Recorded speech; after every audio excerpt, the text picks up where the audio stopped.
Hi, I'm Roy Coughlan, and I'm the creator of the podcast. You can find everything about me and the 5 podcasts on bio.link/podcaster, and you'll find it in the QR code there.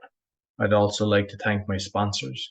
If you or someone you know is struggling with anxiety and want to know how to be 100% anxiety free in 6 weeks without therapy or drugs, Daniel Packard Anxiety Solution Program Company offers a 6 weeks system that permanently solves anxiety at an astounding 90% success rate. People who join the program only pay at the end once they have clear, measurable results. If you're interested in learning more, go to permanentanxietysolutions.com, where you can book a free consultation with Daniel. Do you have high blood pressure and want to get off the meds? Doctors are amazed at what Zona Plus can do. Get a $50 discount with my code ROY. Go to zona.com/discount/ROY, and you see the QR code for all my sponsors down at the end.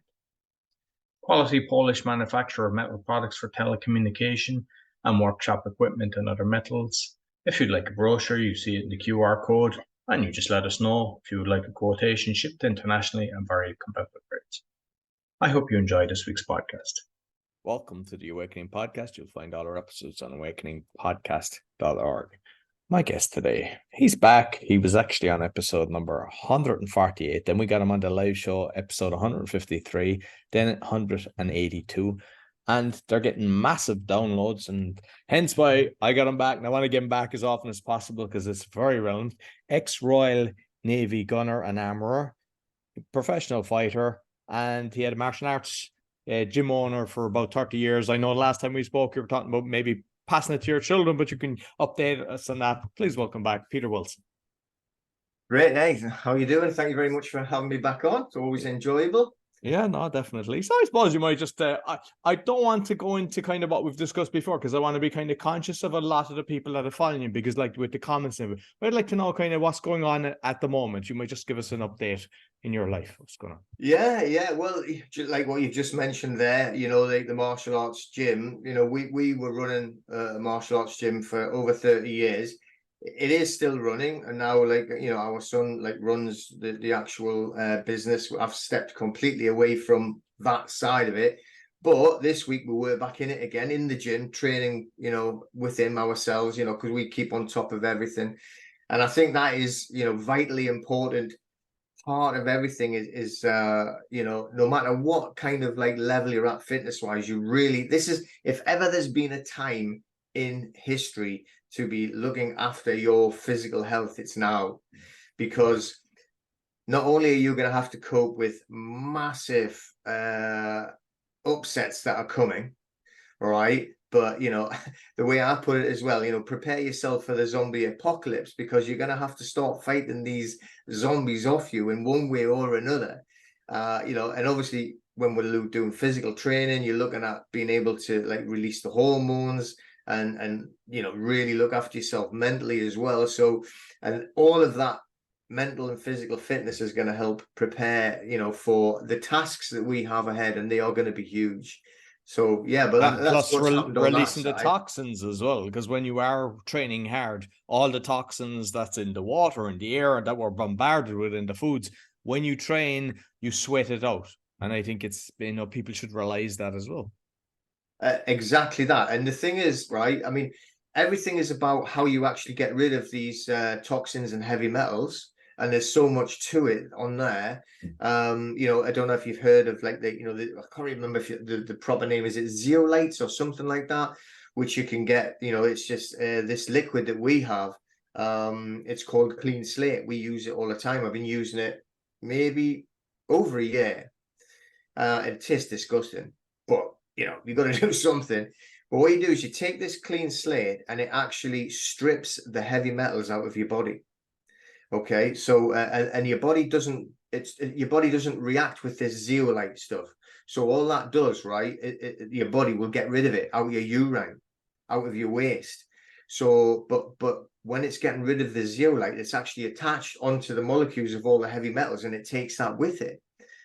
So, and then what you have to do is still rehydrate yourself while you're doing that. So that's good to be able to physically train, but also rehydrate yourself. But what you should do make sure you're not just drinking normal water. What you can do is you can actually add and literally a tiny few grains into the actual water, or put a couple of grains under your tongue before you drink the water, and that's like Celtic salt. Have you ever heard of Celtic sea It's salt? interesting you said that, because I always thought Himalaya, and I've seen recently that they're saying a few bad things about that the Celtic salt is the best one. And I haven't tried it yet. I haven't got it, but I've heard it's the best one. Yeah, well, you only need a couple of tiny grains, and it's so imbalanced with everything that your body needs.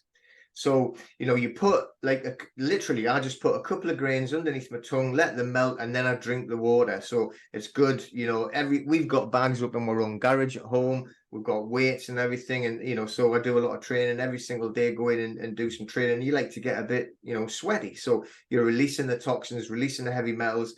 But I've taken the clean slate, it's called anyway, which is a name brand of it. But, if you can get that type of stuff, and then the Celtic salt with the water is going to keep the water balanced. Because a lot of people, if they're just drinking water, I'm not saying it's bad, but a lot of it just drains straight out of them and it doesn't do anything. So it doesn't get within the cell. But if you actually have the Celtic sea salt, it balances out the water so that it penetrates the cell and it hydrates the body correctly. So, and like and where you are in the UK, because I know in Ireland, unfortunately, thankfully in Poland where I'm living now, the fluoride is in the water. I think there's parts of the UK, and same with the US, there's a lot of parts they have the fluoride, and that's deadly as well for you. It's horrendous. I mean, so you're getting yourself poisoned by everything that you need. You need to breathe, and you can say it all the time that it's like the trails all the time. The sky's full of it, zigzags, playing noughts and crosses in the sky. And then you want to go drink of water, and you can smell the water, the tap water. You run it, and you think, oh my god, So we have to filter all the water. We have a distiller and we have a filter before we drink it. And again, it's like the battle that you're up against, and this is the people that are supposed to be running things and keeping you safe, apparently. I mean, this is the thing that I don't get into arguments with people that refuse to, but I mean, they just look at you as if you're insane when you tell them, well, this is happening to you. They're putting poisons in the sky. And then in 100 years' time, they'll have a report written out why they did it, when even now today they're denying it. They've got everything poisons in the water. I mean, have you seen them working in the waterworks when they've got the hazmat suits on that they're walking around? Well, if it was safe to drink, why have you got that equipment on? I heard that fluoride, there was a truck had crashed and it was dissolving the road. That is supposed to be really toxic.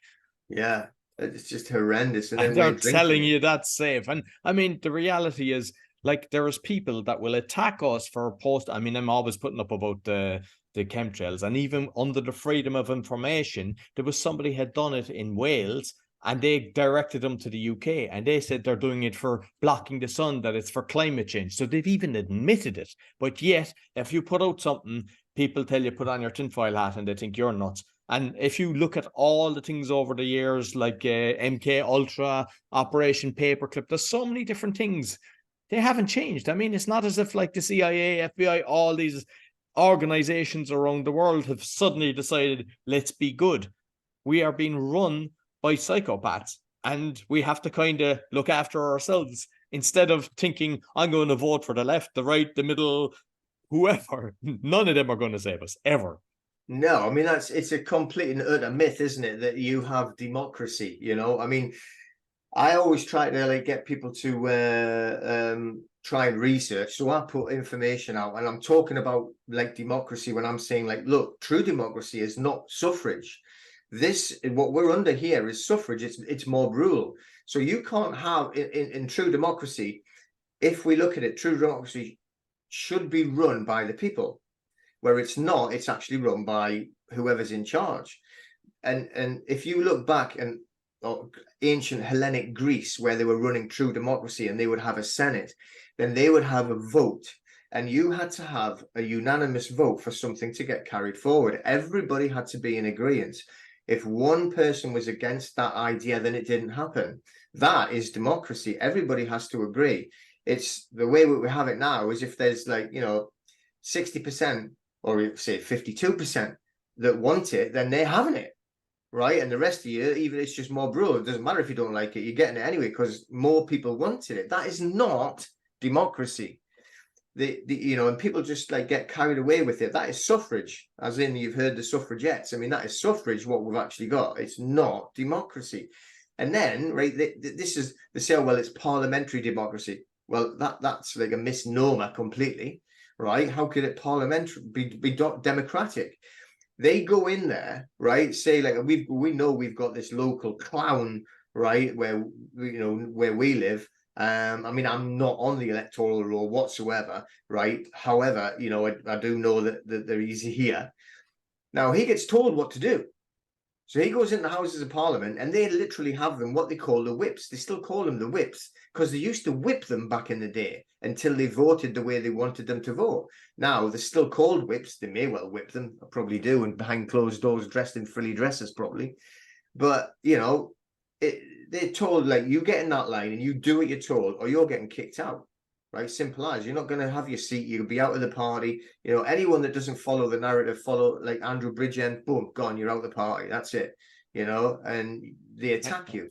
And if we look like Labour Conservatives in the UK, like Democrats, Republicans in America, Ireland, it got that the two idiots left and right went together. They were losing so much power. But the thing is, when they had, like, say, eviction bill in Ireland, this is just one simple thing. When you have every single one of a party voting on something to evict people, it means that they haven't got a brain cell between them, that there's no, like, you're not dealing with the individual. They're all saying, you must vote this way. So how can a system like that ever work? And that happens all around the world. Yeah, exactly. And the thing is, it's all down to corporations. They are all run. Yes, we know that the governments are not governments whatsoever. They are a corporation. But the MPs themselves are owned by more powerful corporations. Okay, so if you look at the likes of like BlackRock and Vanguard, they are asset managers. They don't actually physically own the shares themselves, but they are run the shares for these other massive corporations. So they have huge voting power, and all they do is they put that pressure on the power onto the which is all coming from the the WEF, right? So like whatever politicians are just going to do, whatever they're paid to do, and I don't mean paid by their MP salary job. I mean the money that comes from the corporations. Do that or you're not going to be here, and it's simple as that. They have zero power. Just like that film, I've seen a small cartoon of it years ago, and I've just seen that they've bought out like a movie for it, the Jones Plantation. Have you ever seen that movie? Right, you've got to try and check that out. I'll send you a link later, and you can watch the Jones Plantation. Basically, it's a slave plantation back in the day when in the United States. They're probably picking cotton, and they're scared that the slaves are going to revolt or run away or anything, so they bring somebody in. I mean, the movie is different to the little cartoon I saw. They brought in a guy, and he's got like I can't remember exactly, but let's say the owner's called Smith and the guy who runs it's called Jones, or vice versa. And he says, well, I'm going to set you all free, so you're not going to be slaves anymore. You're all free, but remember this: if you leave the plantation, other plantation owners do not know you're free. So they'll either capture you or kill you. So don't leave the plantation. It's not safe. All right. And then, so they're all sitting on the plantation. They say, well, you're all going to be part of it. You earn your part. You own it. You own part of it. So you'll get paid for the rewards of your share of what you own. You literally are owners of the plantation. So you're free and you're owners. But then when sort of going in and they get the first wages and there's nothing there, and they say, yes, but because you're free now, you had to pay for your food. And because you're free now, you had to pay for the rent for the home. Because you're free now, you had to pay for the water. So they've ended up, they've got no wages, got no money left, and they've done all the same work, And in the end, one of the guys complaining, saying, no, this isn't freedom. This is no different. And they end up killing him. The mob kill him. The ones that think they're free turn on the ones saying, hang on, this is not right. And they kill him. It's because they want to maintain their freedom by having nothing. Owning nothing and then being happy. Sounds familiar. But so if you see that, I'm sure it's called the Jones Plantation, the new film that they brought out, proper movie. It just explains everything so simply. What I want to mention is, I should have said it at the start, your website, claimyourstrawman.com, is a fantastic resource, because when people are going through turmoil, when their bank accounts are being emptied, there's a load of people out there trying to sell them really high-end courses and tell them go this way. They don't have a penny to their name. And when there's resources that are provided free and educating people, I commend you on that, because it's badly needed. And when somebody's on their knees, sometimes they can kind of look at this and it can save them. It can keep the wolves from the door. So there's a load of stuff that, like, it's brilliant, all the different resources that you've got on the website. Yeah, but also like on the Facebook group as well. I know not everybody likes it, but we put up tons and tons of files in so they can go into the file section and download. And we've got some fantastic members as well that are, like, you know, very educated in certain things, you know. And the thing is, there's still a lot of groups out there that will charge fortunes to make you free. And you think, well, what does that mean? And they say, well, I want to go like in the private and be free in the private. And it's like, well, the essence of what you're saying is knowing thyself, know thyself, exactly what it tells you in the Bible. And then, but like, the thing is, what you have to do is look at the Bible and understand it's not like a factual thing. It's an allegory that's also been inverted and twisted. So you can't be like purposely living on it, but it does give you hints. Know thyself. The thing is, well, you are a man or a woman, and the only authority that is above you is the Creator and nothing else. Anything else is fiction. So if you can just study, but then also go within yourself and get to really comprehend that how powerful you are, and that you are purely a vibration and a frequency. The soul that you have is energy, and energy can never be extinguished. Everyone who's ever done any kind of physics or engineering will know that energy cannot be extinguished. It goes somewhere else. And that is us. We are a soul. We are a pure energy that's connected to source. We are all of one universe. We're all of one source. So the only way you can become free is by acknowledging that, knowing that, and standing as a man or a woman under the Creator, and not jumping onto their ship. Because the only way that they can control you is if you accept their rules and regulations, what they call legislation. Legislation is just fictitious rules for a corporation. It doesn't apply to the living man or the living woman. You just have to read the legislation, read the actual law dictionaries, and they will tell you. I challenge anybody to find a single line of legislation or a single line in Black's Law Dictionary or any other dictionary, Stroud's or anything, that says this applies to the living man or living woman. Even when they say natural person, I mean, what is that? What does that mean? What is a natural person? You're putting, you know, the person is a noun. So, you know, you're actually misrepresenting it completely. And they've created this word person, and everybody is fixated by person. And once you've accepted that you are the person, and you're accepting that you are that legal fiction, then you are jumping onto their ship and jumping into maritime law. At the end of the day, there's only one law, the law, and that comes from the Creator. And if you follow the law that the Creator would say, where you don't harm people, you don't steal from people, you don't commit fraud, right? You're not trying to take something from somebody that you shouldn't be taking. You're not trying to harm them in any way. Then you are following the law. And as long as you are following the law and do not commit a crime, because that is a crime, right? That's the difference. Then you're going to be okay. If you listen to them, if you're talking about legislation, they'll only say, well, it's a criminal offense. It's not a crime. There is no crime. It can only be a criminal offense, and it's against an act. Why? Because it is all just an act, just like a play. They tell you this and they show you this. And again, you know, we were just talking about this before we come on live. I mean, there are massive groups that are out there that are actually now pushing, oh no, you should all, and they're saying they are what they call the truther community, which I hate that term. I hate that word. And anyone tries to say that I am, so I'm not that. I'm nothing like that. I tell what is true, because to say truth is just an opinion. So when you're going into court, you're just saying, I'll give you my opinion, my whole opinion, and nothing but my opinion. right? They never want you to say what is true. And these people that are truthers, given their huge opinions, are now saying, and I've heard even one group say, yeah, well, to be a man and stand as a man, you have to accept legislation. Find that term for me in any legislation. The only thing it says, this applies to persons, a person or persons, and they just twist all of the legislation to try and fit their narrative. And they're completely on the side that want to control you. And that's all there is to it. There is, like, I don't think people realize the amount of controlled opposition, and they even attack. If you come out and start saying that, they're attacking you, saying, no, you can't be saying that because you're creating divide and everything.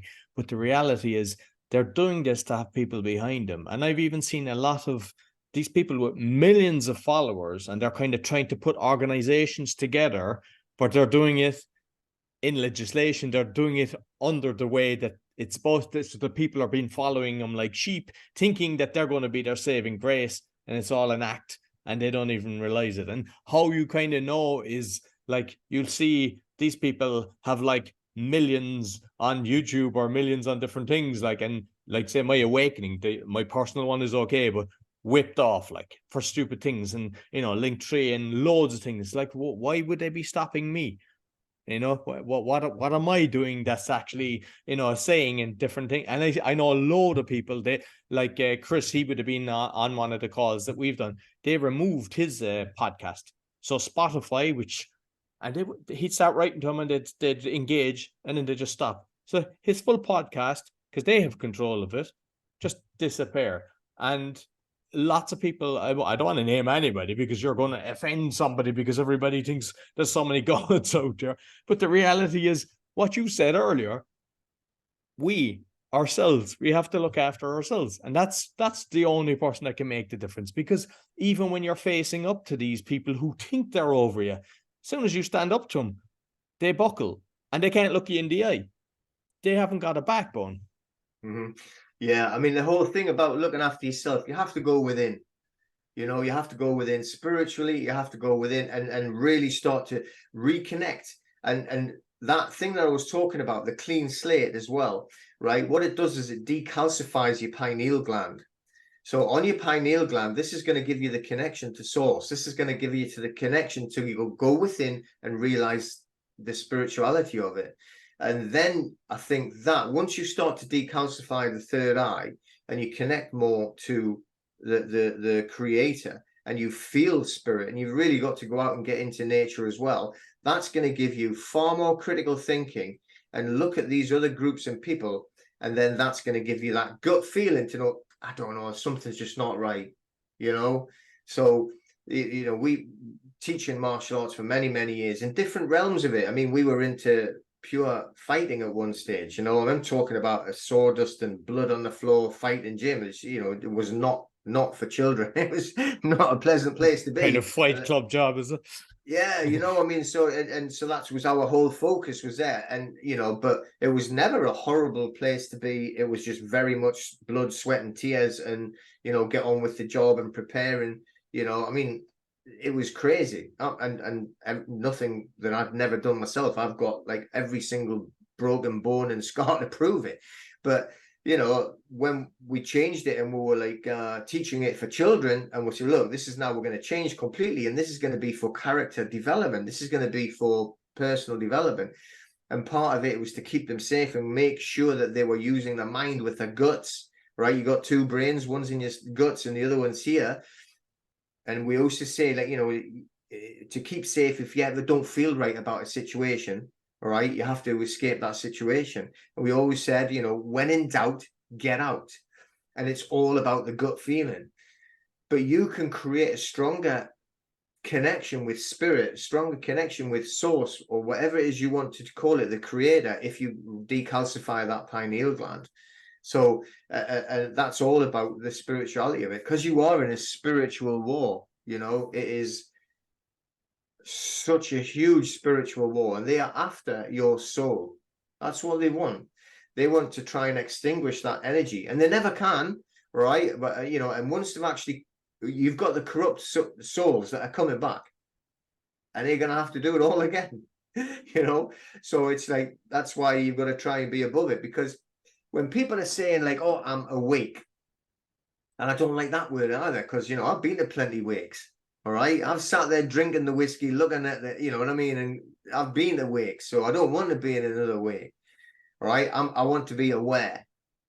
Okay, but once if you want to call it that, and you're awake, oh, I've woke up, I'm awake now.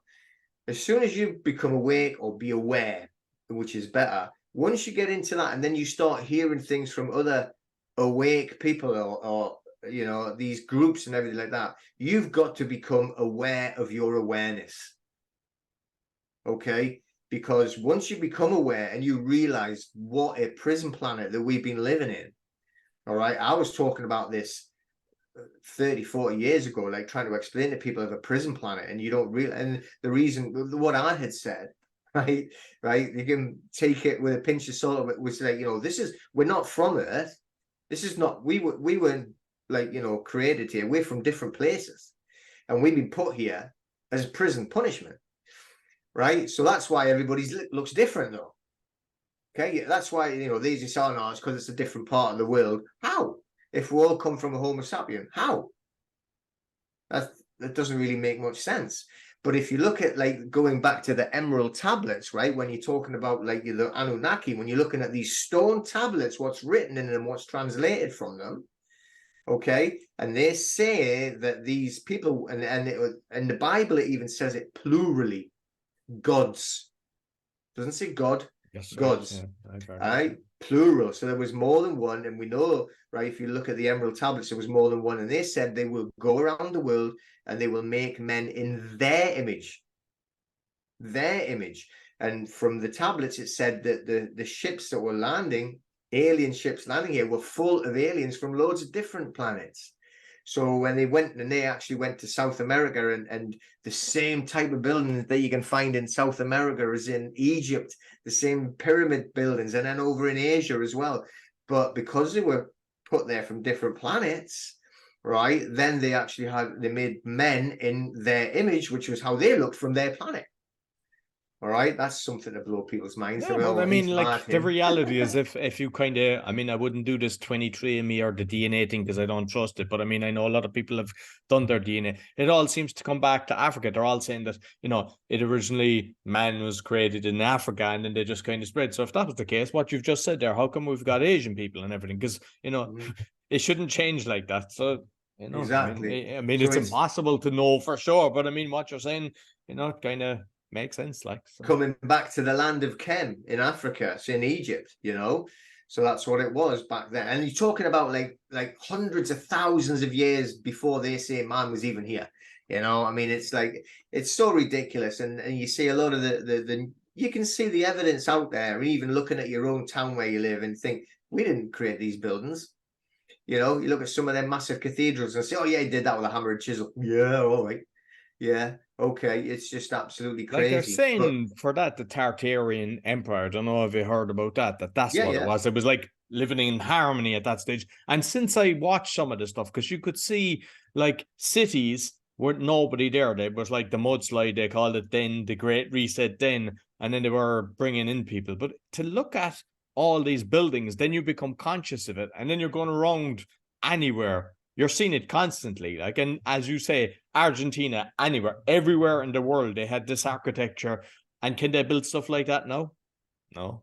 Exactly. Look at the garbage that they actually build now, and you think that looks horrible, you know. I mean, which is crazy. But like, say, if I love going to train stations, okay, and you go to Newcastle upon Tyne, the train station there, and you walk through the doors, you have to be 100 foot tall to hit your head on the top of that door. Why are the doors so big? It just doesn't make sense, you know. It's like this huge building. They say, oh yeah, Victorian building. Really, was it? I mean, who knows? Because I mean, everything that they tell us about this definite history there is completely false. It's all fake. None of it is true, you know. So however, these huge buildings there, right, but you're saying we can't make buildings like that nowadays. The thing is, like in the small town where my gym used to be, or well, it still is, but like where my gym is, they had a similar type of railway station, not as huge, but like beautiful building, lovely, you know, like all the architecture. And now that, like I say, they've knocked it down. I think there's a car park and a supermarket on it now, made of metal and brick. It looks horrible. And when they're going to build a new one, I've just seen them using reinforced concrete, you know, making just flat, plain concrete walls to build this station. I think that they got rid of this beautiful architecture, you know, to get rid of all the beautiful architecture. So people stop looking at the beautiful architecture, and then they build a new one, which looks terrible, you know, which is bringing it onto the fires, you know what I mean? All the great fires of every country that there was when they were getting rid of the architecture. But again, it brings it back though, getting carried away, right? When you become aware or awake, whatever word you want to use, but you should be using aware rather than, you know, drinking whiskey at your friend's funeral, then be aware of everyone else being aware as well. Because once you come into this awareness, then you should start really cleaning up your pineal gland and trying to go the extra mile, and then realizing that, you know, it's even worse on the other side. Once you get away from, you know that the government are lying, you know that all of the people that want to call authorities are actually criminals, and then they've got so much support in what they want to call the people that they call this truther community. You know, it's crazy scary. So and you like have to become aware of your awareness. No, definitely. And like what I've learned as well is sometimes they're putting out stuff like a certain video or some information and they ban it. It's done intentionally, because when they ban it, people say this must be true, and then it gets momentum. So we have to we have to really be cautious of what's going on. Mm-hmm. Oh, most definitely, most definitely. You know, I mean, the thing, like saying that everything being connected, like I say, that, you know, that tree, that sycamore tree getting cut down on the Hadrian's Wall. Did you hear about that? No. Well, it's an iconic tree. You've got Hadrian's Wall, which is the Roman wall, right? Which Emperor Hadrian apparently ordered to be built. It goes from Newcastle on the North Sea, right next to the River Tyne, goes right the way across to the other side. It's like in Cumbria, Carlisle, cuts the country in half.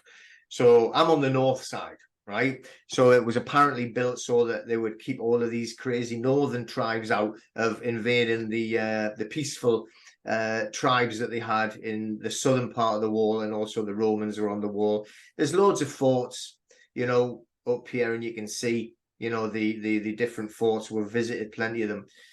But halfway, let's just say halfway anyway, it's in Cumbria, and there's been this tree growing in the middle of the wall, and they call it the Sycamore Gap tree, because there's a little gap in the wall, and then there's this beautiful sycamore tree that's been growing in it. So when they made that film with Kevin Costner, Robin Hood, Prince of Thieves, and I had a big scene next to this sycamore tree. So, and it's been voted the best tree in the world and all this type of thing anyway. Now, they reckon that this is about 200 odd years old. Now, again, this is really the tin hat coming on here, right? So I think that they plan everything for hundreds, if not thousands of years in advance of what they want to do to upset the apple cart. And, you know, a couple of days ago, this iconic, beautiful tree was cut down in the middle of the night. And I've seen the photographs, I've seen a few videos, and it's been professionally cut down. You can see that the cut taken out of it. And this is not a twig, but this is a big tree. So whoever was cutting it, if you do it wrong, that tree can kill you. It can easily slip, fly out, and you'll be gone. So it's been done with chainsaws. You can see the professional cuts, and you can see how they've made it fall in a certain direction so that they would be safe and whatnot. And now they've arrested like this 16-year-old teenager who went down and cut it in the middle of the night, walked halfway into the countryside, it's in the middle of nowhere, you know, and just decided, oh, I'm just going to go out tonight with this and cut this down. You know, I mean, just listen to the story and how ridiculous it is. But it's literally gone worldwide, this story. So it's on the news, mainstream news, everywhere, first of all, Kevin Costner stood next to it, and then Prince of Thieves, the movie. You've got people from all over the world that have been to see Hadrian's Wall if they were visiting England from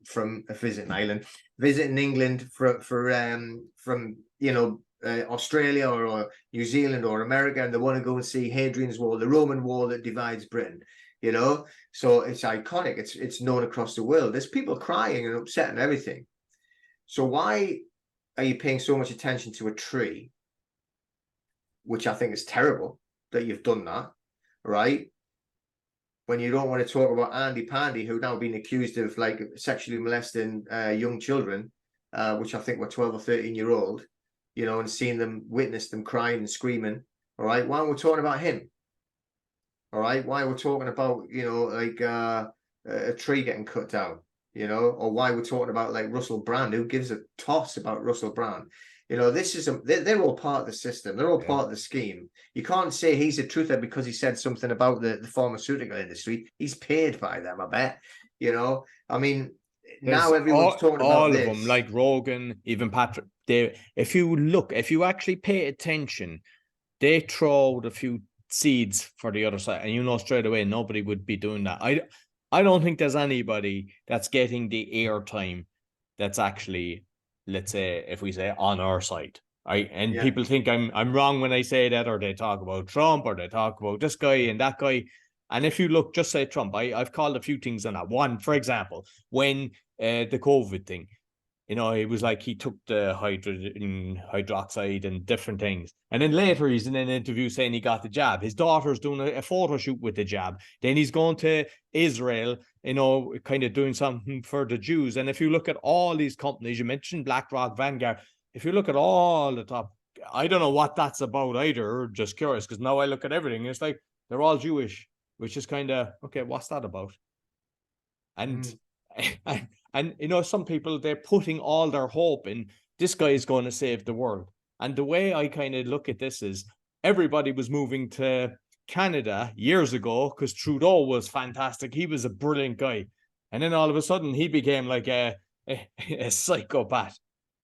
That's all they do. They tell him what to do. So then if he does get in, they're saying, oh, they're attacking him. They're trying to do this. They're trying to do that. It's like, everything. Like if you even look at, say, like, I know this will hate loads of people will hate me for this, but I think just say it as it is. When Trump was going bankrupt, there was a lot when he had different things collapsing. Loads of people lost their life savings in construction companies, in the buildings he was doing, in the casinos and stuff like that. Yet he's still a billionaire. A lot of them would probably never have recovered. And there's nobody kind of saying these kind of things, it's so they think that's my hero, or not just him, in any country, every country, they all have somebody that they think is going to save them. And going back to what you said earlier, within. Exactly. There's only one creation that's going to save you, and that's you, and that's your soul that's within. Remembering, you are just energy, you are just a soul. All right, and this is just a flesh suit that you're having a bit of time in. You are going to go on to something else, and if you haven't done it right, you're going to come back and have to do all this nonsense again. Okay, I mean, I know that it's just far more spiritual than what we see, and if you don't start to do the inner work and work on yourself and really clean up your pineal gland, try and connect to source, and it will open up so much. And then you'll start realizing so much more. I mean, I still have people on my group, and I don't argue with anybody, but I'll not allow a lot of to be shared. But when they're talking about Trump and he's a hero and coming, why is he a hero? What did he ever do to help anybody? I mean, I'm not talking about, oh, he had more jobs. Yeah, okay, well, maybe that was just set up there so that Joe Biden would be made to look the biggest pompous fool in the planet, which he does look that way, right? And everything that's going on, but and the way that they're attacking, apparently attacking Trump on there, he's not going to come riding over the horizon in a white horse and a white hat, and killing off all the black hat guys. That's nonsense. And that is opium to keep people occupied and not pay attention to what's going on. That is bread and circus. All right? Go back to the Colosseum in the day when the Roman, and we're still ruled by the Roman Empire. We are, and it still is, and it's been there and was put there to be ruling. Then, you know, whenever they thought that people were getting unresty, right? Oh, they're getting a bit edgy now, you know, like they're starting to sort of like get a bit thinking we're like playing a game here. They would put on the circus. So they would put in like the gladiators that to go and kill each other, or look, you know, whatever it is, let's get this tribe over, we'll slaughter them for fun, and you know, we'll get the animals to fight, and you know, and then what we'll do is when all the people are in the Colosseum, and there was obviously more than one, but the major Colosseum, free wine, drink as much as you want, the food, I'm saying bread and circus, but all they do is get them drunk, keep them happy. So what do they do nowadays? All right, let's go and put some half-naked woman on the TV, like, you know, singing some pathetic song, and we'll all be like watching that, you know, and then we'll put like, you know, like the World Cup we'll put on, we'll get them all playing football, get them all boxing, and everybody's paying attention to that, you know, and not paying attention to us, like, you know, literally acting like psychopaths. And, you know, I think in reality, you've definitely got beings that are not human. They're not man. And they're running things behind the scenes. And then the ones that you see in front, they're either completely MK Ultra, just doing whatever it is that they're programmed to do, literally, you know, or they've been bought out by so much silver. They've took their 30 pieces of silver. And you can see it. I mean, every single clown in a costume that's putting up and enforcing any of these ridiculous rules, that's their 30 pieces of silver. That's their Judas turning their back on man and woman, you know. But the ones behind, there is no heroes coming to save anyone, and the only one that can save you in reality is you inside, your soul, your energy, your spirit, doing what it's meant to be doing here as the test while you're here to move on to do whatever you've got to do next. Because, you know, you are immortal, and you are just going to go on, and you will have a lot more to do. So don't worry about what going on here. You know, this is just so small compared to the reality of it and the bigger picture. So, like, unfortunately, we have to live in this reality now. And I know it's not that I don't agree with you, but with the bailiffs that are going on, because I want to kind of touch on this, because I know you've got a bailiffs at the door, you've got a form on that, and why I'm kind of bringing this one up is I know that not just in the UK, all over the world, how the mortgages have gone through the roof. So they'll come taking the utility bills, even though they haven't increased. So if you actually look at the source of where they're getting from, and I've spoke to people that have worked and they said, no, there's no increases yet. And people just accept it. Like, and then they give them a little grant that they've reduced it for a while. But the reality is then when you don't get the grant, it's still triple or quadruple what it was. And people then are deciding about paying, you know, keeping the roof over their head and feeding their family, or paying an electric bill. So eventually they let it build up, then they get penalties and charges passed over to the bailiffs. And it's a lot of trickery and everything. And a load of people, unfortunately, they don't know their rights. They don't know that this is a whole con job. And they get so stressed, they break up in relationships, they get cancer, they throw in the towel, unfortunately. So I personally have witnessed bailiffs. I'd round them up and chuck them into a blender. To be honest with you, I have seen such corruption. And so, just because I might have mentioned it when in a previous call with us, I'm not sure, but just I lost everything. I know you did as well. You lost your house, but I lost a whole lot. And what I've witnessed with the bailiffs is, like, one time, like, I was going in, I was trying to negotiate, trying to be cultural and everything. The way they treat you is like you're just a piece of shit. They just don't care. You go into their office and you're seeing all these fancy new cars, televisions, drinks cabinets, basically stuff that they've robbed from people. And while I was in one of them, I saw the postman coming out like this, his full arms full, about 4 or 5 times. That was just in one in Poland, which means there's probably 1 million people in Poland that are getting letters from bailiffs. So some people, because the way they do it, we'll put you on the newspaper, we'll do this, we'll do that, they abusive phone calls. People don't realize it till you go through it. This is worse than the bully in the schoolyard. Oh, 100%. I mean, what I do find absolutely thoroughly disgusting, and I was reading this report, a financial returns report, and there's one, and they're not bailiff companies, by the way. There's very few real bailiffs, but these debt collection companies. There's one of them who has just reported their most successful year in history. All right. So these debt collectors and these like these companies, even let's call some of them bailiff companies, but these debt collection companies, they are making more money than they've ever made in any time in their entire history. If there's one of them that's reporting record profits, then they all are. And it's the two things are, if we look, I mean, not only is that they've got this completely manufactured cost of living crisis, because like you've just said it there, there's no need for it to be an increase in prices for electric or gas or anything like that. I mean, electric, it's completely free. It's in the ether. It's all around us. Like when Nikola Tesla used to draw it in, and that's where you get the Tartarian buildings from, where they were drawing in the energy. Yeah. So when you look at the pylons, this again, tin hat on, but you look at the pylons, why are they so high? It isn't because they stop you getting hurt. They couldn't care less about me and you.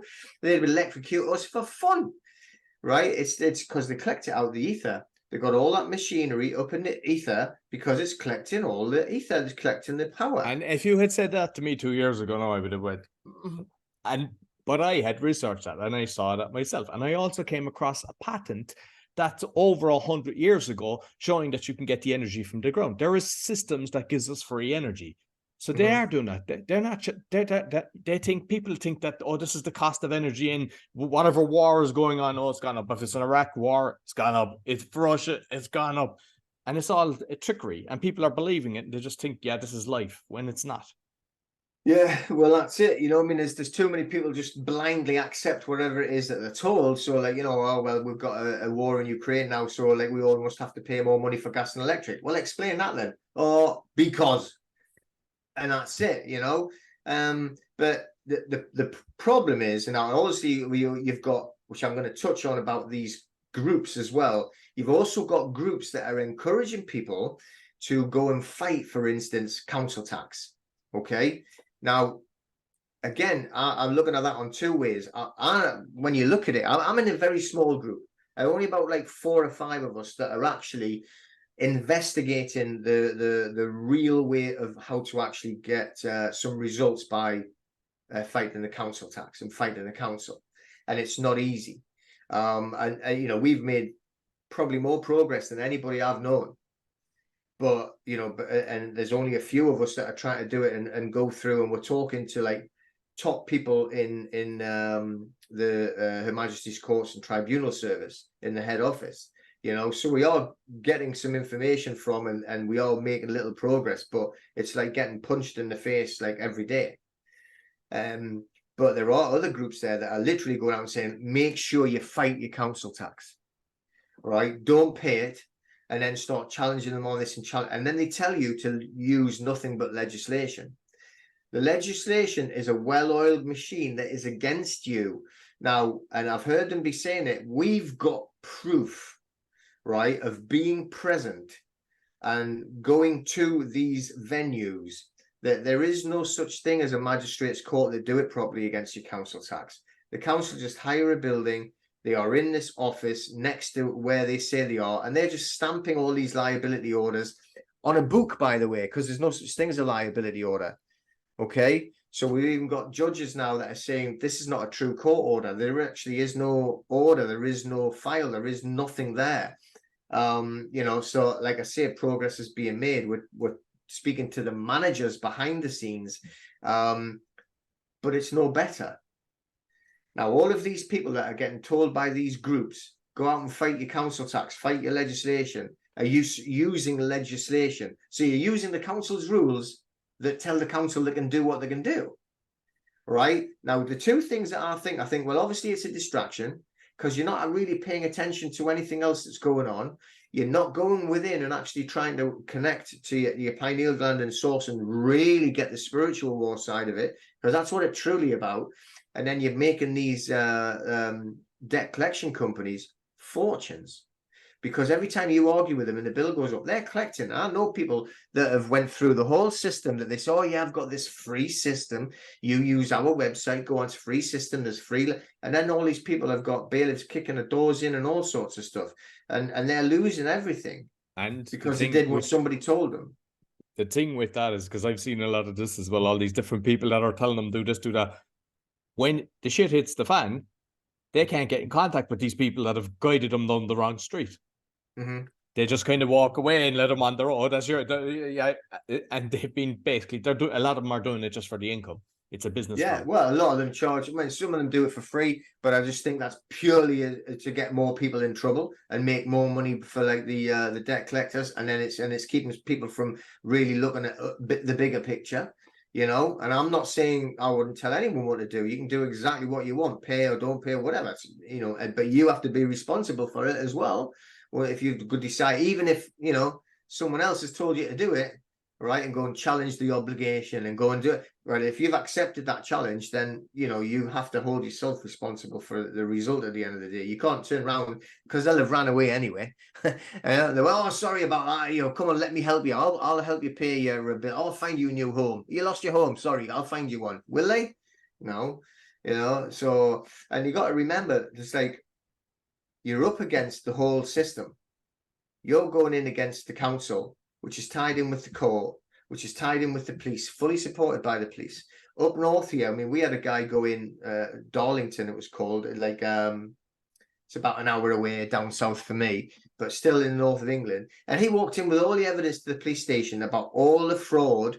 It's 100% fraudulent, right? When they're making up their own court documents and stamping their own court documents. If I did that, I would be in prison straight away. The police will say, oh, it's complicated, we can't help you.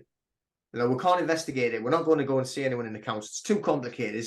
There's more to it than this. So we're just going to have to leave this here. And that's what you're going against. And to say, oh, you just need a little bit of legislation, you know, go and tell them that, you know, oh, you've breached my peace, you know, that everything will be fine. Because the councils, what they do, they make a lot of money in two areas. People that don't pay the council tax, okay? They get massive fines, and then they also lose properties. We know plenty of people that have been made bankrupt and had to sell their houses, right? They're making fortunes that way. And then on the end of it, right, if you've gone through the whole of your life and then you get into a stage where you can't cope anymore, and then they actually commit you into a home, all right, so that you end up going in a home, and then they take your house to pay the fees. You know, I mean, there's £3,000, £4,000, £5,000 a month to stay in these homes that are worth about 50 quid a year. You know, I've seen some of them I've been in, you know, oh, it's like... and even recently, they're even removing them from them homes and bringing in asylum seekers. People that have been in old folks' home. It's like everything is, who's deciding all this? Yeah, exactly. But that's, you know, the whole... I would never tell anybody to go and fight anything. Don't be fighting this. But before you do any of this, right, or even just to actually give yourself some peace of mind and protection, you should be creating a private trust and removing your assets from your estate and putting them on trust for a beneficiary. Because, and this is what confuses a lot of people, say, well, what's a trust? What does that do? But the only thing, right, and it's a legal thing, we're going into the legal world, we're going into the legal fiction, the only thing that they can remove assets from is your estate. So what do I mean by your estate? Your estate is your full capital legal name that they created, and then they attach to assets. So let's just say you're going on to the land registry and you've got all the folio and your capital, not you, it doesn't say lowercase Peter, right? It's that full capital name, and that is attached, saying that you are the legal owner of that asset. So that is the asset that it is there ready for plucking if anyone wants to go against it. So what we do is we remove that asset and we put it on trust for a beneficiary. And then it's no longer in your estate. It does not form part of your estate.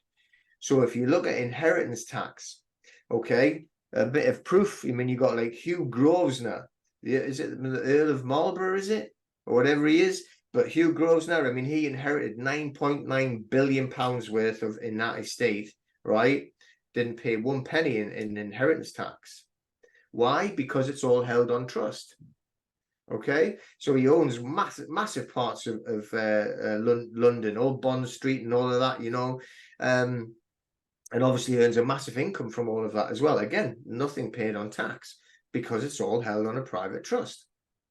And all you got to do is find the knowledge on how to actually create this for yourself. Yes, fair enough, it's easier for them because they're wealthy, but it's still available with a bit of research. So before you want to go out and fight every man and his dog about, you know, be it the council tax or any utility bills or anything else there, get yourself some armor, protect yourself, wrap yourself around armor. What kind of armor? A private trust. Remove your assets from there and put it on trust. Think of it as 2 cupboards. One cupboard is your estate that they can look at because it's got your massive big legal fiction written on in full capitals. Okay, they're allowed to go in and take what they want, and then you have it here where it's not. It's a cupboard that's protected, and you want to remove everything out of that cupboard and put it in this cupboard, right? Because when they go into that cupboard, they're taking it. Anything, so like inheritance tax, okay, if you haven't got it in a trust, then they can get their fair share of it. If you have a will, have you seen the amount of like adverts that everything's all saying, get a will, get a will, get a will?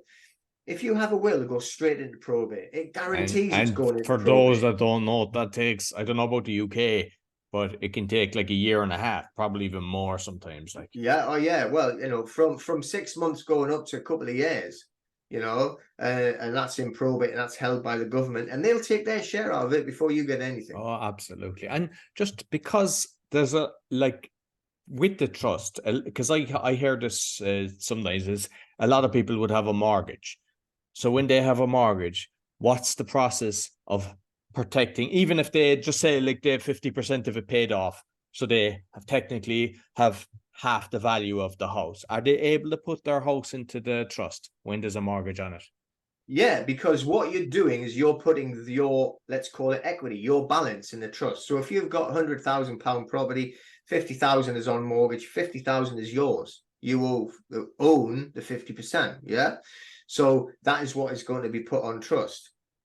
Now, the thing is, what you've got to remember about, like, say, in the UK, you've got the land registry, or in Ireland, you've got the folio. So, you know, when you create a private trust is private.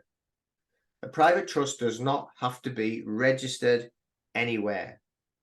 Now they've tried to change. And I see that on your website as well. You're actually showing that you're from a government link, isn't it? You're showing that it doesn't need to be registered. Yeah, you know, and there's many ways that you'll see that an express private trust does not need to be registered.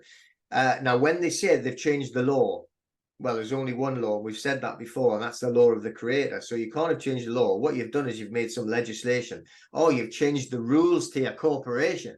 Oh, okay, now I get you. So the rules to your corporation, what you've changed is you've said now all public trusts, a legislation created trust by a solicitor, they have to register them all. Yeah, okay, but private trusts don't have to because they're not created in the same jurisdiction. And we know this because we've got colleagues that go to court regularly with a private trust. And the thing is, these private trusts don't get registered with the land registry.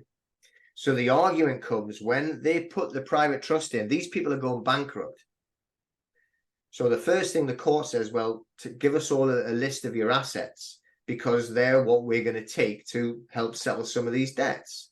We're going to take it, and they're given to what they call the official receiver, receives the assets and sells them. But they place the private trust in, say, these assets are not mine. They're held on trust for a beneficiary, even if they are the beneficiary, by the way. So, and you get a lot of argument back. You get, you know, it ruffles the feathers a bit, but they do know they can't do anything. So they'll say, basically, just so does those that would be kind of confused about this, because if you're in the court or whatever, that's you, the corporate entity, as opposed to you, the living soul. And the living soul has got these protections and they can't touch that. But they can't touch anything that's in the private trust anyway, because it's on trust for a beneficiary, even if you are the named beneficiary. So what they'll say is, their argument is, well, it's not registered on the land registry, so how do we know it's in a trust? And the argument straight back is, the land registry is not an authority. It is not a governing body. It is simply a collector of information for other agencies to check. And that's exactly what it is. It just collects information. It's not an authority. It's not a governing body. All right. There is nothing that needs to, there's nothing that the land registry needs to know. If we have a private trust, then it's private. It's private property. And it works all the time, you know, and that's how we know we have the proof. It's a private trust, boom, there you go. And those assets are not in my estate. They're held on trust. And that's how to do it. You remove the assets from your estate and you put them on a private trust. And that's it. And you create it under a different jurisdiction. You don't create it under the legislation jurisdiction like a solicitor would do for you. And then they call it a private trust. They say, oh, it's private between me and you. All right. And right, the reason why they can also say it's private, kind of trickery, is if you do a will, right, and when you die, and then they go in and all of the information is supplied publicly. Whatever's left in the will has to be publicly available. So you can go on to, like, what's it called? Ancestry.com, pay £1.50, and you'll get all the information of what was in the will to one of your ancestors that died. That's how they go tracking, doing the lineage and the heritage and all of that. But on a private or on their trust, you can't dispel the information. You can't give the information out. So hence it's private of what was given to who, you see? So in a way that, you know, that it's, yes, it's private, but if you do a correctly created private trust under the jurisdiction of equity, then not only is it going to be private, whatever you've left, it's also private that they can't touch it and it's none of their business. If you got a mortgage, and I know the way that, like they say, the way the money's created and it's really coming from your own CVQs trust, your own, the straw man, whatever way that they're saying. If you put down, say, 5%, some countries allow that 5-10% or whatever, and then put it in a trust, and then you just default, what can they do to you? Well, I mean, this thing, when we're doing this in the courts and we're doing it like with bankruptcy courts, they still honor the mortgage. They still pay the mortgage. Okay. In reality, could they take it off you? I mean, when it comes down to 100%. Like, just say it, not somebody intentionally, but I mean, we all get slapped into the head. Something goes wrong, you lose your job, something big company leaves that's feeding half the city, whatever it is. Just say, due to no fault of your own, just say not intentionally. Like, is there a way that they'll do it? Well, like, in theory, then they can't take it because it's held on trust. Okay. But, you know, we would have to see what happened, because we've all seen ridiculous scenes of, you know, you're having police dragging people out of their own homes that have been repossessed and thinking, hang on, why are you here physically battering and assaulting like a living man because he's got a debt? You know, like, where's the crime? But I mean, you know, like, loads of it seen in Ireland, loads of it seen all over the UK. I had a guy, Tom Darcy, and he exposed the banks and everything. And he was saying stories that they went into even farms and killed all their animals and everything. Like, the things that they do is incredible. And this guy has exposed that AIB was actually bankrupt when they were trading, sent out all the information to all of the media sources. He says, I'm the only person that got him on the show, like, that I gave him airtime. It's like, that's the other thing we have to be kind of aware of as well, that there's no media that's actually trustworthy. Well, but that's just the whole thing, because they're all completely and utterly owned. You know, like, anything mainstream is all part of the same narrative, which is the narrative that all of the governments are saying. You know, you only got to look back at that. If anybody doubted it, just look back, you know, at the last 3-4 years. The insanity of the last 3-4 years, you know, is worse than any film you could make. You know, it's just like, you could not make this stuff up. It is pure insanity. And it looks like 2.0 is coming, because I'm seeing bits of it flickering through. And yeah, I mean, people that fall for it this time is kind of like, you're kind of shaking your head, really. Like. Yeah, I mean, if you join in the circus again, then you truly are the biggest clown going. But you know, the thing, it's like, this is probably going to sound terrible to people going, oh, wish you'd never said that. But you know, the reason why this is never going to improve, I don't think. You know, we are here because we've chosen to be here, and we're having to be tested because we've requested this test. Now, in 1,000 years' time, it's going to be just as bad for everybody else then, because this realm is there to be tested by. You know, this realm, we can't improve it. It's not an improvement realm. This is a classroom you've been sent to. Just like when you go in and you hate maths, but you got to go and do your maths homework, or you got to go into that maths class, and you know you got 2 hours sitting of torture. But you know, once you finished it and you can leave, this is just a classroom, right? And it's always going to be this bad. In 1,000 years' time, it's going to be this bad, and the people coming in, the souls coming in. That's what I'm saying. You know, make sure you connect to your soul, connect to your pineal gland, because if you do it wrong, you're coming back and you got to do it all again.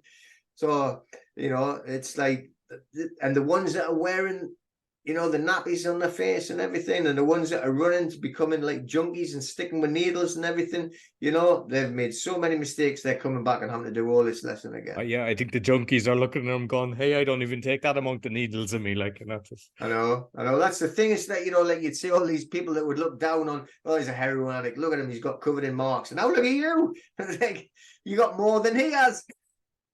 Absolute insane. Again, it's just, everything's just insane though. But you know, when you've got people that, well, you've got entities that are not human, that are doing things and making people that are psychopaths, putting out there, you know, that they run things. They obviously don't care when, you know, 1 million people go and die.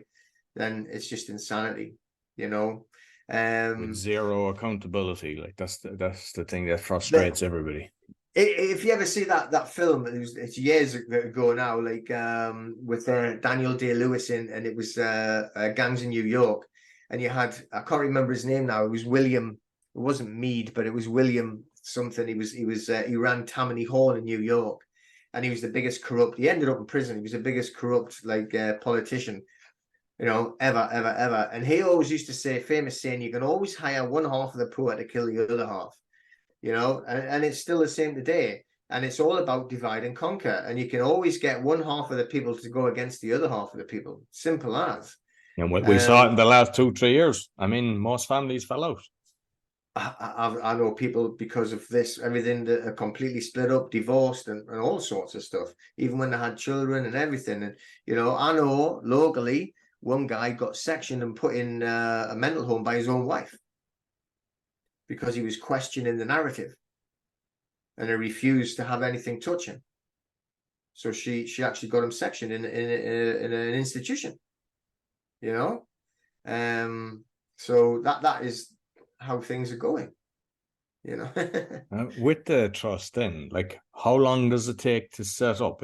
Like, you can put your car, I presume, and any assets whatsoever into this. So what's the kind of process? What's the doing the whole lot? And you know what I mean, we actually do it for people, we can create it for people, but you know, in reality, I'm not saying it would be easy for you to do, but you could do it yourself with a bit of paper, because trust law, the actual trust law, when you say I have a private trust, that literally is, it's now what they call an express private trust, and it exists. And now all of life is a trust, the whole of it is a trust. Everything, like, you know, like you're living on the land, you're in a trust, you don't really truly own your house, because you're only a tenant on the land, right? So when you go and look at the land registry, and if you never questioned why it says you are a tenant, but I own it, how can I be a tenant? You're a tenant on the land because the land is held on trust for the Crown Corporation, right? Your car is held on a trust, you're only the keeper of your car because it's in a trust with the DVLA, are owned by the Crown Corporation. But you've got use and you've got benefit of it, you see? So you're putting the use and the benefit of it in the private trust. So just remember, everything is a trust. And nobody needs to know that there is a trust in existence for there to be a trust in existence. It can be quite complicated. But you can create your private trust literally by saying, I have a private trust. From today, it's alive. And so you don't have to do like affidavit or go to a notary or do anything like that Well, if you want a notarizing. private trust, you would never ever go to a public notary, because you've got a public trust then. You don't want no solicitors near them. You don't want any government officials near them, no notaries, no nothing. The all you're going to get is you're going to get a man and a woman who did witness. And you get two of them, and you get them to put their signature on as a man or a woman who did witness, worded like that. Because a witness is a title. You don't want to be that. You want to have an effect. So you will be a man or a woman who did witness. That's an event. You see, you're not a title, you're an event. So then you get them to sign it to say, we've created this trust, and you write it out. Then just you can do it on a pen. You're going to do it on a typewriter, or you can do it. Do they have typewriters nowadays? Well, you know what I mean? And you can type it out. I think the powers that be, I've seen something kind of terrible recently about the child trafficking, and they're using the typewriters because of traceability. So there is, okay. yeah, exactly. God. Yeah. But yeah, so you could just like go on your computer and have it all typed out on there that this is my list of my assets that I'm putting in, and give them all a title number. All right. Again, case law and trust law shows you have to distinguish what it is. So you give your house like title number 321, and then the next one is your cup of water is title number 159. As long as you've got it in a signed title number, then you can always prove that it's in a trust. All right, and that the trust exists, and then you've just got the paperwork. Literally, if you express it in verbal, it exists. But if you want it to be provable, then you can put it in writing.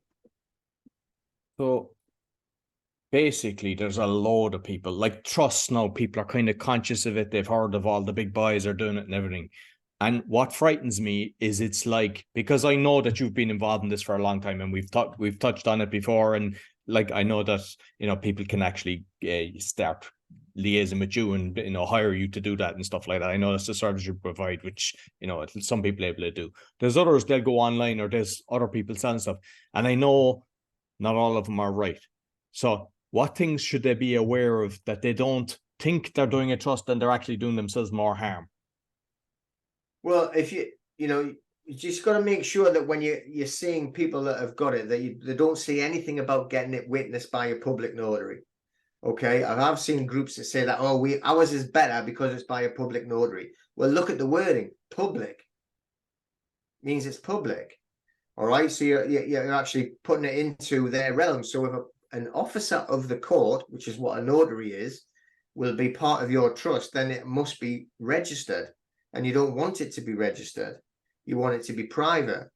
So just keep it private. Don't involve anybody else outside. You only need you, whoever else is involved, and then you're going to create that trust. And once it's done, and you get like your witnesses to witness it, and what people, this is the strange thing. People say, well, how will anyone know it's there? I mean, all you got to do is present it as a contract. Once you've written it down, it's a contract. Once you verbally say it, you've still got the trust. Once it's written down, it's a trust, but it's also a contract. Now, when you're going into court, a verbal contract will stand up in court. So if they don't actually take that written down contract as a solid contract, then what they're also saying is, well, that means that no verbal contracts are also valid. That means that nobody's trust is valid.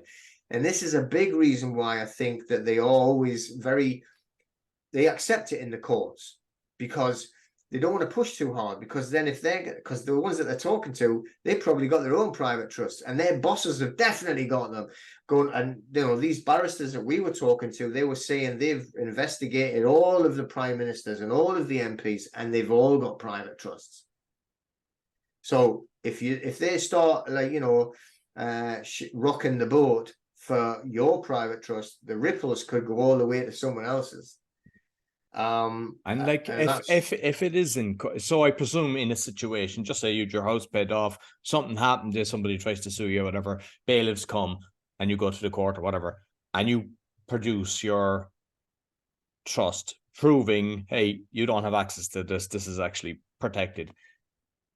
Do they then try to register it or do anything with it, or is it kind of like what you said? Yeah, it's like it's a the judge has to go, okay, yeah. It's a private contract, and they all live in the private, and they understand that the private realm, the courts definitely understand. Just because they don't tell us doesn't mean that they don't comprehend the private realm, and that you can create private trusts and private documents, So, I mean, let's just say, like, if you've got, we know the corruption on the mortgage side. So my advice would be like, make sure you keep your mortgage paid, because no matter if it's illegal or corrupt or unlawful, you still need somewhere to go to sleep tonight, right? You still need somewhere to sit in and make sure that you're warm and you're safe. You don't want to be on the street, okay? Because like that's the options that you have. So make sure you look after yourself and your family the best way you can, even if you disagree with what they're doing.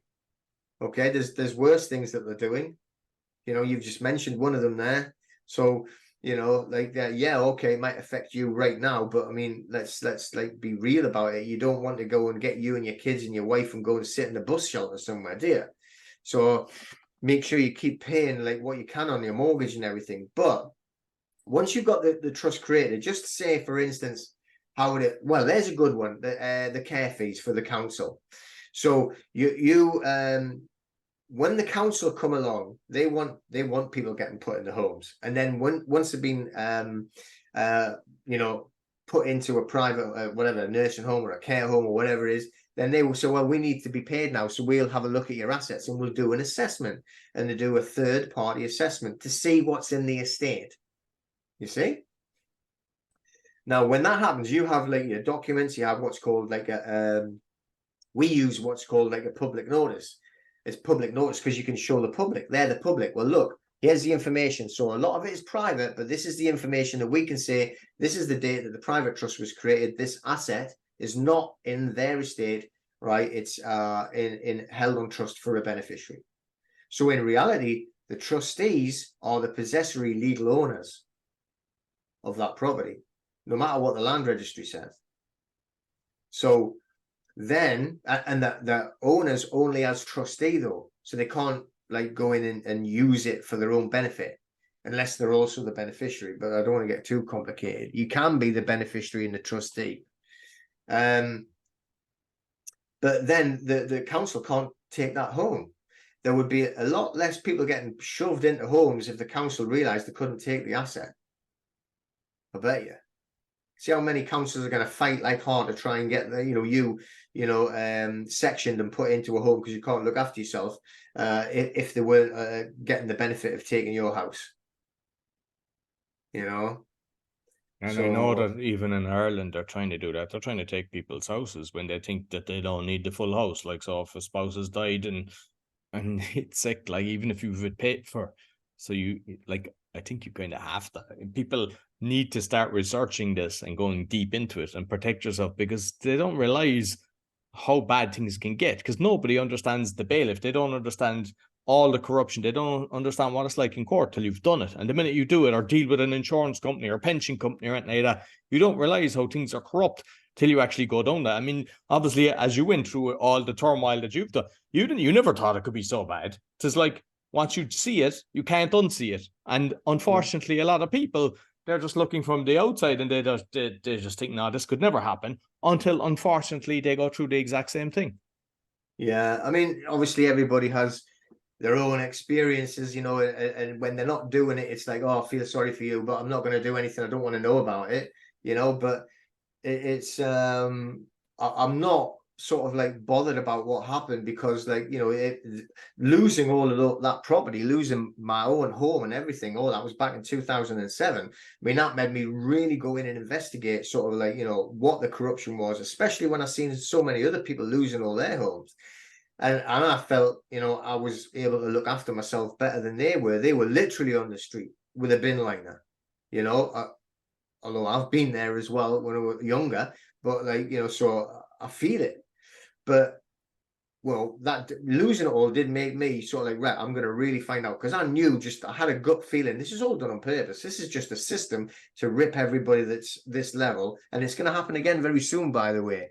All right, this crash is coming. It's going to make that one 2007, 2008. I've heard there's so many people in America that are in default, and they were using these kind of COVID things and everything to stop them pulling the plug on it, but that's after running out now, and all the interest rates going, it could be double or triple what it was then. The carnage is going to be unbelievable.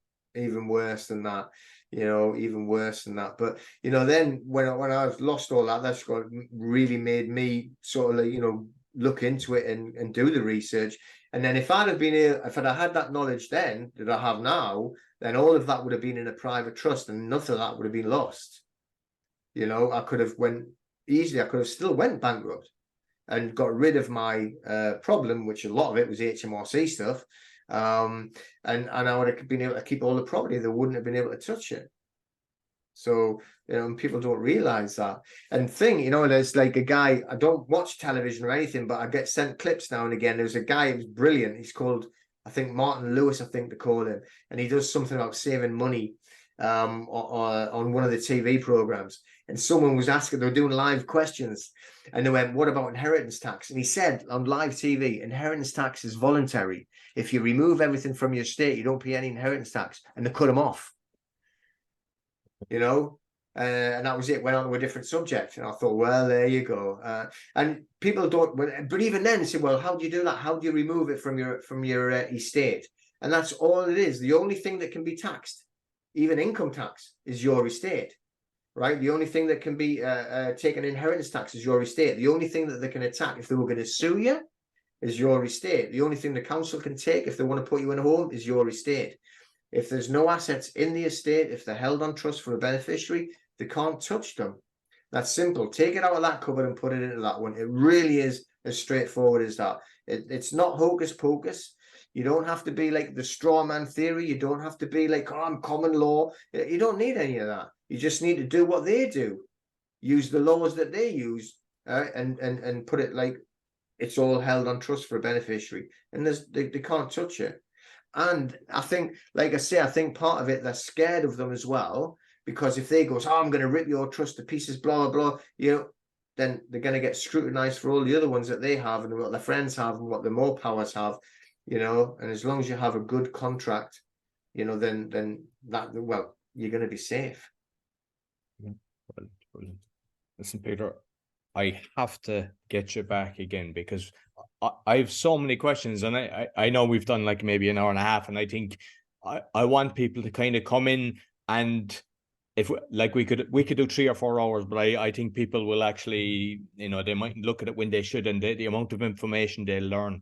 But because I didn't even touch like maybe 10% of the things that I want to go through. So perhaps maybe once a month you come in with me and we go through all the different things, because even on your website you have incredible stuff, and I think we can nearly have a show on each one of the points that you've gotten to think, because they're all fascinating. And I just love the way that you explain things and go into depth, because a lot of the times there's people trying to do this and they can't explain it in the right way. And just by the conversation that we're having, I think the penny drops and people kind of go, well, Tony Blair has a trust, or whoever it is. Like, and you're dead right, because I remember even in the 70s seeing the Rockefeller and saying he doesn't pay any tax. Like, but I know, I was like 500 million or billion, whatever it was, million, I think, and saying that live on television. So like, we know that's the situation. So it's just a case of there's rules out there. You learn the rules and you'll be okay. Exactly. You know, I mean, I'm in quite a few groups, you know, like entrepreneur groups and that. You know, I've done a lot of affiliate marketing, still do. You know, for like years now. I've sold a lot of my own self-defense products and stuff like that. And some of the people that I know are like multi-millionaires. I mean, I don't go around the house for dinner, but, you know, I'm involved in their groups. I'm involved in, and none of them pay tax. And they all brag about it. We don't pay tax. Poor people pay tax. You know that? That's all it's for. Poor people pay tax. Simple as. Yeah, and it's like the ULEZ or whatever, that's you know, because like what I love seeing actually is the Blade Runners, what they're doing, and you know, they're just cutting these things down, stopping it, because it's not the rich people that are suffering from this, it's the people that can barely survive, and they're getting fined, and the same kind of thing, the bailiffs are coming to collect and everything. So yeah, well, that just shows the corrupt system it is, you know. I mean, and they're using all of these, you know, these court systems. But like, think about this, right? Now, you talk about people saying use legislation, but it says in the Bill of Rights, okay, which 1688 was it, right? On the Bill of Rights, that you're not allowed to be fined. You're not allowed to be punished whatsoever until you've been proven guilty in court. So how can they have it? So I know you've went into that area. I know what, you know, it's the camera, we've seen you in the camera. Well, you should be going to court then. You should be proving your case in court. every single one of them should actually appeal it and go to court for it. What would they do then when they had, like, 500,000 people waiting in the queue to go to court? What would they do about that? They'd be saying, we And can't I do don't this. know about these cameras. They're probably safe enough, but I know that the radar, the guns that they use for the speeding, they're actually dangerous. And a lot of the, and I've had a guy confirm that, and I've read it as well, that a lot of the police, they actually get testicular cancer because then they're putting the guns down their thing. So, like, you probably have a case when they're firing these things at you. Because, I mean, sometimes you drive around and there's like 20 stops where you're watching them in different places. Yeah. Well, when I was in the Royal Navy, and they had like the radar, on the top of the mast, and like no one had barriers there on a certain point when no one was allowed to go past, because it would just frazzle you. It would just fill you full of radiation. So the only time that you could do any maintenance, they would either have to do it in a dry dock, right, and stop the radar and turn everything off, or if you were in the middle of the sea, they would check to make sure there was no shipping around. Then they would put smaller boats out as sort of like warning everybody to not come close to the ship, and then they would turn everything off so they could go up and do emergency repairs or something had gone wrong.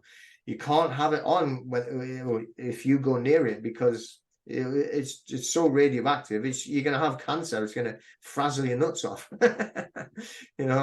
It's that's a proof of it. But they're using exactly the same machinery pointing at you when you're driving cars. Doesn't sound very safe, does it? No, exactly.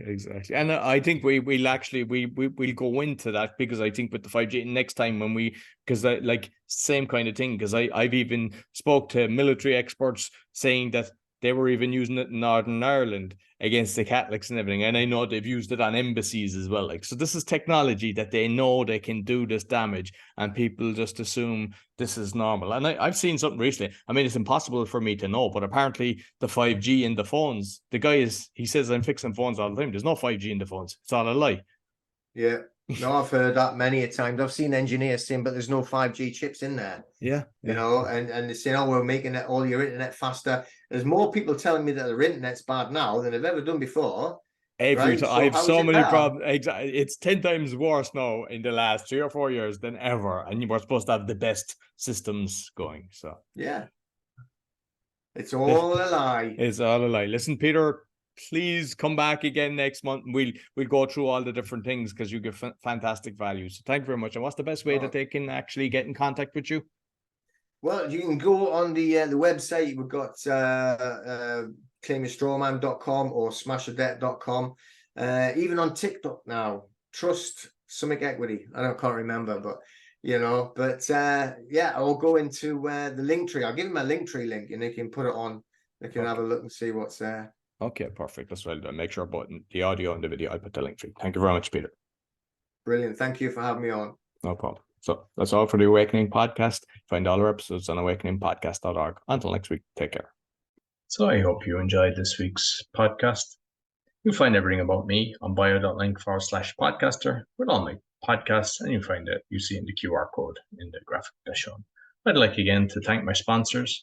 So if you or someone you know struggling with anxiety and want to know how to be 100% anxiety free in 6 weeks without therapy or drugs, Daniel Packard's Anxiety Solution Program company offers a 6-week system that permanently solves anxiety at an astounding 90% success rate. People who join the program only pay at the end once they have clear, measurable results. If you're interested in learning more, go to permanentanxietysolutions.com, where you can book a free consultation with Daniel. Do you fight blood pressure and or want to get off the meds? Doctors are amazed at what Zona Plus can do. You can get a $50 discount with my code ROY, zona.com/discount/ROY. And you'll see it in the QR code as well as Daniel's QR code.